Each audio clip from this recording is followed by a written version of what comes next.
Praise the Lord, hallelujah. खुदावंद यीशु मसीह के नाम में आप देखने वालों की सलामती हो और खुदावंद का फजल आप पर हो।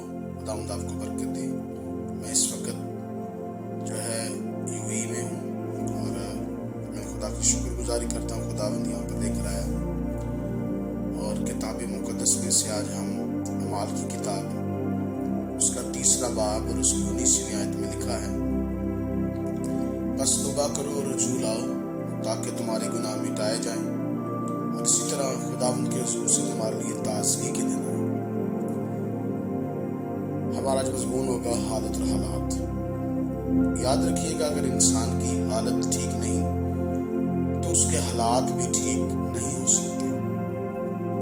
अगर हालत ये है कि इंसान गुनाह के अंदर है, गुनाह की हालत में है, तो उसके हालात कभी भी बदल नहीं सकते।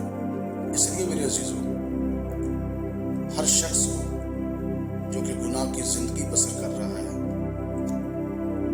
बेईमानी की जिंदगी बसर कर रहा है, बुत परस्ती की जिंदगी बसर कर रहा है, हरामकारी की जिंदगी बसर कर रहा है, ज़िनाकारी की जिंदगी बसर कर रहा है, नाच रंग और तमाम बुरी चीज़ों को जो है वो देखता है, या हर वो काम जो खुदा के खिलाफ है वो करता है। अगर उसकी हालत ये है तो उसे चाहिए कि वो अपनी हालत को चेंज करे। अगर वो अपनी हालत को चेंज नहीं करता तो वो कभी भी अपने हालात को तब्दील नहीं कर सकता। ज़रूरी है कि अपने हालात को तब्दील करने के लिए अपनी हालत को तब्दील किया जाए। जब तक इंसान अपनी हालत को तब्दील नहीं करता, उससे कभी भी हालात तब्दील नहीं हो सकते। गिनानी औरत के बारे में लिखा है कि वो अपनी सरहदों से निकली और यीशु मसीह के पीछे चिल्लाने लगी, क्या इब्ने दाऊद मुझ पर रहम कर, क्योंकि मेरी बेटी को एक बुरी रूह सताती है।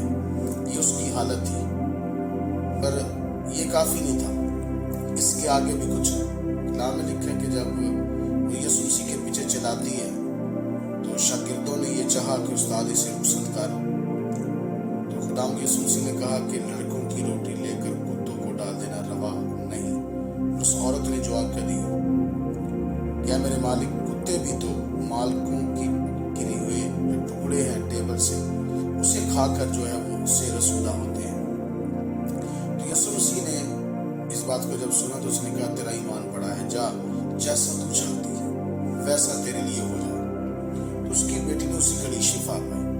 मतलब इसने खुदावंद यीशु मसीह को सजदा किया, इसने खुदावंद यीशु मसीह को खुदावंद कबूल कर लिया, अपने आप को कुत्ता तस्लीम किया। कुत्ते से मुराद ये कोई जानवर की बात नहीं हो रही, ये खसलत की बात हो रही है, हरकत की बात हो रही है, अमाल की बात हो रही है। कुत्ते से मुराद नापाक,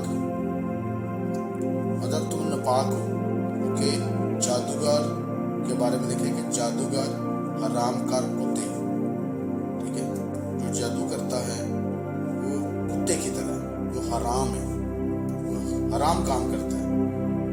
तो इससे मुराद नापाकी थी कि तुम नापाक हो। उसने यीशु मसीह को कबूल कर लिया, उसने अपनी नापाकी का इकरार कर लिया। जब कोई शख्स अपने गुनाह का इकरार करता है तो उस पर खुदा की रहमत होती है। जब कोई अपने गुनाह को छुपाता है उस पर खुदा की रहमत नहीं होती, उसके हालात नहीं बदल सकते।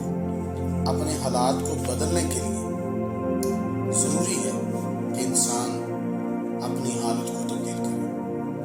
अगर इंसान अपनी हालत को तब्दील नहीं करता तो वो अपने हालात को कभी भी तब्दील नहीं कर पाएगा।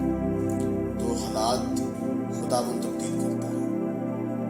जब इंसान अपने गुनाह से तौबा करता है तो लिखा है कि खुदावंद के हुजूर से ताज़गी के दिन आएंगे, खुशहाली के दिन आएंगे, तो पैसे पर बरकत आ जाएगी, रोटी पानी पर बरकत आ जाएगी, वसाइल पर बरकत आ जाएगी, अच्छे ज़राए बन जाएंगे, अच्छे ज़रिए बन जाएंगे। तो ये खुदावंद कर सकता है और ये तौबा करने से होगा। तौबा के मायने तब्दीली है, तब्दील करना, एक राह को छोड़कर दूसरी राह पर आना, राइट वे पर आना, सीधे रास्ते पर आना, अपने किए पर पछताना, ये तौबा है। तो जब इंसान अपने किए पर पछताता है और अपने اپنی راہ کو تبدیل کرتا ہے، کیونکہ یسوع مسیح نے کہا راہ، حق اور زندگی میں ہوں، دنیا کا نور میں ہوں۔ آئیے اس کے پاس ہم آئیں جو ہماری حالت کو بھی تبدیل کر سکتا ہے اور ہمارے حالات کو بھی تبدیل کر سکتا ہے، کیونکہ لکھا ہے اے بوجھ کے